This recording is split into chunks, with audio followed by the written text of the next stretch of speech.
MP board class 9th वाले सभी विद्यार्थियों का द्वितीय परीक्षा पेपर आ चुका है गणित विषय का। और जो पेपर मैं यहाँ पर बता रहा हूँ माय डियर फ्रेंड्स, आपकी परीक्षा में जो पेपर बताऊँगा 100% यहीं से प्रश्न बनेंगे, इसलिए आप प्रश्नों को मिस ना करें। पूरा पेपर ध्यान से देखें जिससे कि आप परीक्षा में पास होकर 10वीं कक्षा में प्रवेश ले सकें। जितने भी स्टूडेंट्स वीडियो को देख रहे हैं सभी बच्चों को, सभी मेरे प्यारे भैया बहनों को चैनल को सब्सक्राइब जरूर करके रखना है। माय डियर फ्रेंड्स, आपके लिए प्रयास और मेहनत लगातार कर रहा हूं जिससे कि आप परीक्षा में पास हो सकें। आइए शुरुआत करते हैं हमारे प्रश्नों से जो आपको परीक्षा में दिए जाएंगे। ये आप देख सकते हैं आपकी स्क्रीन के सामने। पहला प्रश्न होगा, सही विकल्प चुनकर लिखिए। मैं निम्नलिखित में से एक पूर्णांक है, तो पूर्णांक क्या हो जाएगा? -3 जो है ये एक पूर्णांक संख्या होती है, तो -3 ध्यान रखना है। दूसरा प्रश्न परीक्षा में आएगा, x बराबर 1 पर व्यंजक 4x - 3 का मान क्या हो जाएगा? तो इसका जो मान होगा माय डियर फ्रेंड्स ध्यान रखना है, 1 इसका मान होगा। कार्तीय तल में अक्षों के प्रतिच्छेद बिंदु को क्या कहा जाता है? तो उसे मूल बिंदु के नाम से जाना जाता है, तो लिखना है आपको मूल बिंदु। अगला प्रश्न देखिएगा, ये रहा। समीकरण x - 2y बराबर 4 के लिए निम्न में से एक हल है, तो हल क्या होगा? यहाँ पर फोर्थ में आपको ध्यान रखना रहेगा 0 और 4। एक त्रिभुज के तीनों कोणों का योग कितना होता है? 180 डिग्री एक त्रिभुज के तीनों कोणों का योग होगा। सभी बच्चे चैनल को सब्सक्राइब जरूर करें और अच्छे से मेहनत प्रयास करें जिससे कि आप परीक्षा में पास हो सकें। ये पूरा का पूरा पेपर है, देख लीजिए आप, है ना।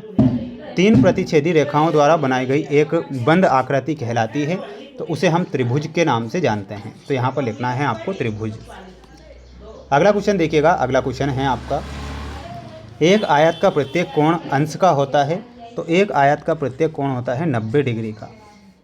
एक तल पर उन सभी बिंदुओं का समूह जो तल के एक स्थिर बिंदु से एक स्थिर दूरी पर स्थित हो एक कहलाता है, तो वह वृत्त कहलाएगा। यदि एक त्रिभुज की भुजाएं 8 सेंटीमीटर, 11 सेंटीमीटर, 13 सेंटीमीटर हो, तो उस त्रिभुज का अर्ध परिमाप सेंटीमीटर में कितना होगा?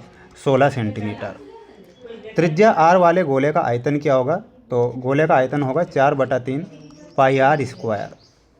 आंकड़े दिए गए हैं 7, 1, 3, 9, 5 का माध्यिक क्या होगा? माध्यिक आपको लिखना है 5। ठीक है। अगला देख लीजिएगा, छठवां क्वेश्चन है आपका, बहुपद 3x + 2 का शून्यक क्या है? तो इसका शून्यक हो जाएगा -2/3। ये आप यहाँ पर करेक्ट करिए। अगला क्वेश्चन देख लीजिए, ये आपकी जोड़ी है आपकी स्क्रीन के सामने, ध्यान से आपको जोड़ी को देखना है।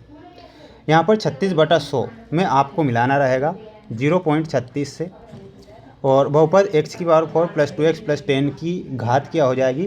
तो इसमें आपको मिलाना है 4। बिंदु -4 0 का भुज क्या हो जाएगा? तो इसमें आपको मिलाना रहेगा -4 से। बिंदु 3 2 की कोटि क्या हो जाएगी? ऑप्शन नंबर में बताना है आपको, ऑप्शन नंबर ई। अगला है, x अक्ष का समीकरण हो जाएगा y बराबर 0, और y अक्ष का समीकरण हो जाएगा x बराबर 0। तो ये आपकी जोड़ी हो गई है, आप इसका एक स्क्रीनशॉट ले सकते हैं।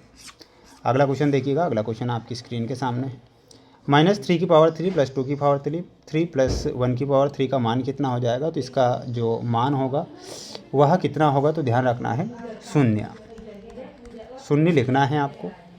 बिंदु 3 - 2 किस चतुर्थांश में स्थित है? तो यहाँ पर आपको लिखना है चतुर्थ चतुर्थांश में। क्या लिखना है? चतुर्थ चतुर्थांश, ये आप लिखेंगे। दो चरों वाले रैखिक समीकरण के कितने हल होते हैं?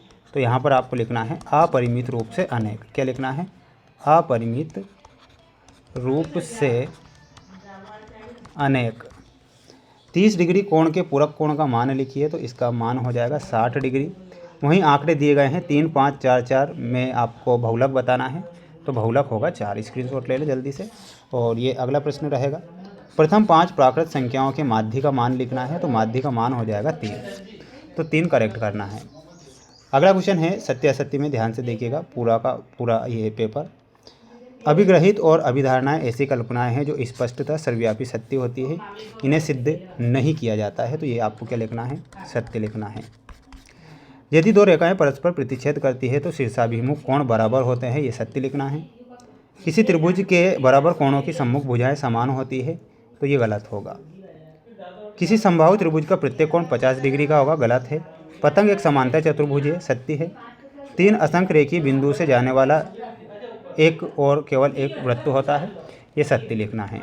ठीक है, तो इन सभी प्रश्नों को आप ज़रूर याद करें और इन प्रश्नों को स्क्रीनशॉट लेकर अपनी फेयर कॉपी से इन प्रश्नों को याद करके जाना है, क्योंकि ये जितने भी प्रश्न मेरे द्वारा बताए जा रहे हैं ये मोस्ट इम्पोर्टेंट के तौर पर मैं प्रश्न बता रहा हूँ, जो कि आपकी परीक्षा में ये प्रश्न बनेंगे। ठीक है, चैनल को सब्सक्राइब करना नहीं भूलना है, अच्छे से प्रयास मेहनत करना है, जिससे कि आप परीक्षा में पास हो सके। मिलते हैं नेक्स्ट वीडियो में। जय हिंद।